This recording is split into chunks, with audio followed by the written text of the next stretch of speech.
আলহামদুলিল্লাহ আজকে আমার স্বামী আমার মাছের মাথা দিয়ে ভাত খাওয়াইতেছে। আমার তো অনুভূতিটা খুব ভালোই। কী কারণে জানেন, এরকম কেউ আমাকে আদর করে নাই। বলেন, আমি প্রথম থেকেই আমার দুঃখ যন্ত্রণা আমার কষ্টগুলো আপনাদের মাঝে শেয়ার করছি। আর আজকে আমার স্বামী আমাকে তুলে খাওয়াচ্ছে।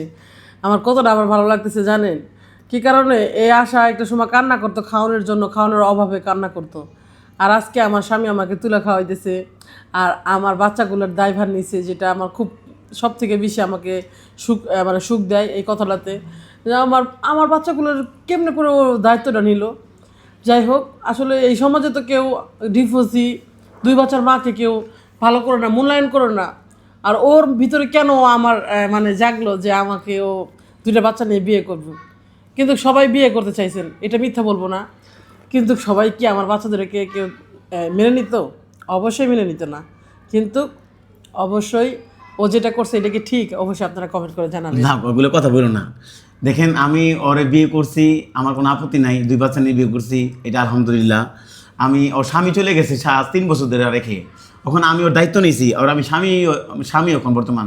আর আপনারা বাজে মন্তব্য করবেন না, চাকর কীভাবে বড় লোকের মেয়েদের বিয়ে করে এই ধরনের মন্তব্য করবেন না। দেখেন, ও আমার বউ, এখন ও আমার স্ত্রী। আপনারা যদি একটা মন্তব্য করেন বা ওর একটা কথা বলেন, আমার কষ্ট লাগবে। এজন্য আমি চাই না আপনারা এরকম কথা বলবেন। আর আমি আমার বউকে দেখেন আজকে মাছের মাথাতে ভাত খাইতেছি। আর সবচেয়ে বড় খুশির দিন হলো আমার বউ আমার হাতে খাইয়া ওর দুঃখটা প্রকাশ করলো। আশা, তুমি যে আজকে আমার হাতে ভাত খাইলা, তোমার কেমন অনুভূতি লাগলো একটু কও না?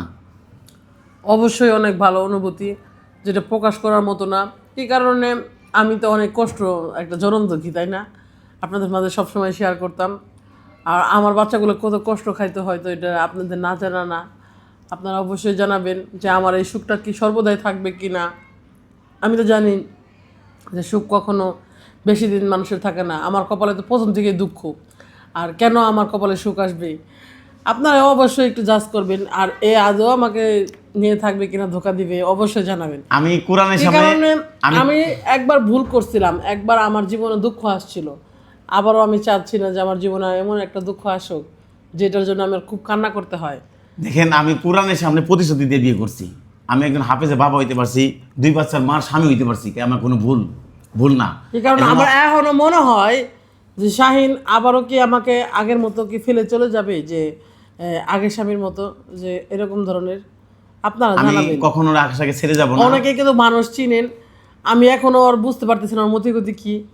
আমার স্বামীর মতো কি আবারও ও এরকম প্রতারণা করবে? ওগুলা কথা বলো না। প্রতারণা জালে আমি পড়বো। তোমাকে প্রতারণা করবো না, তুমি এই করো না। এই কারণে তুমি একটা কমেন্ট, এই যে একটা ভিডিও দেওয়া হয়েছে, আমার কাছে যৌতুক নিতে চাইছো, কেন নিতে চাইছো? আসলে আমি যৌতুক নিতে চাইছি, আমি তোমাকে নিয়ে একটু হানিমুনে যাবো, তো এই জন্য বলছিলাম। গাইস, আপনারা আপনারাই বলবেন ও আমাকে দেখে বিয়ে করছে না, আমার কাছে কি টাকা যাই হোক, পয়সা আমি আর আছে। কথা বলবো না। আর আপনারা জানাবেন আমার বউটাকে কেমন লাগলো। আজকে আমি ভাগ্যকে তুলে খাওয়াইতেছি ও আমাকে কিছু কিনে দেয় নাই, খা বিয়ে করছে কিছু দেয় নাই, খা ইনশাআল্লাহ আমি কিনে দিব, প্রতিশ্রুতি দিছি কিনে দিব। আর আপনারা দোয়া করবেন বেশি বেশি জানি আমি তাহলে আমি কি ওকে চাইছিলাম যে ও আমাকে কিনে দিতেই হবে, আর ও আমার কাছে যৌতুক চায়? আপনারা জানাবেন এই বিষয়টা কি আপনাদের কাছে আমি তুলে ধরলাম, এটা কি ঠিক? অবশ্যই কমেন্ট করে জানাবেন।